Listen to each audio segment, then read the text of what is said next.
G'day students, this is another short tutorial to get you started on your spreadsheet activity for lesson 4, comparing term deposits and bonds.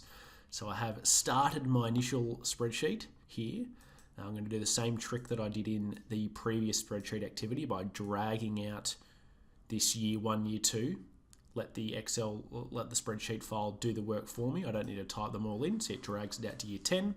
I put in my initial information here at the top. The initial investment amount's $1,000. I'll turn this into currency. And then the term deposit interest rate and the coupon rate are both percentages. So I'll just turn those into percentages. Notice how they've rounded them both to 6. It's because the default for percentage is no decimal places. I can increase decimal places by clicking this little button here, which will increase the number of decimal places shown and therefore not round it. Okay, so I won't do all the hard work. I expect you to learn from the previous lesson here as to how to enter formulas. But we have 10 years in columns. Term deposits are compound interest. Okay, so I'll do the first 2 years for both and then let you go from there. So year 1 will equal the initial investment amount plus the interest earned for that year, which is the initial investment amount multiplied by the term deposit interest rate, which is 5.5%. And year 2 is equal to the end of year 1 balance plus the interest earned in that year, which for compound interest is the previous year's balance multiplied by the interest rate again.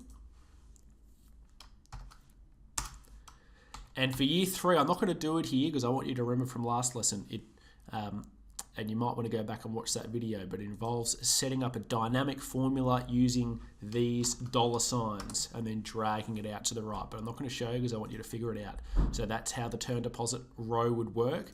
Now the bond is an example of a simple interest investment. So the first year will equal the initial amount plus the interest earned for that year, which is initial amount multiplied by the bond coupon rate, which is 6%, or cell B3. And then year 2 will equal the year 1 balance plus, again, the interest repayment for that year, which for simple interest is the initial amount multiplied by the bond coupon rate again. So I've done year 1 and 2 for you for both. I'm not going to show you how to do the next 10. I'd hope for you to go and work it out. And the question asked to determine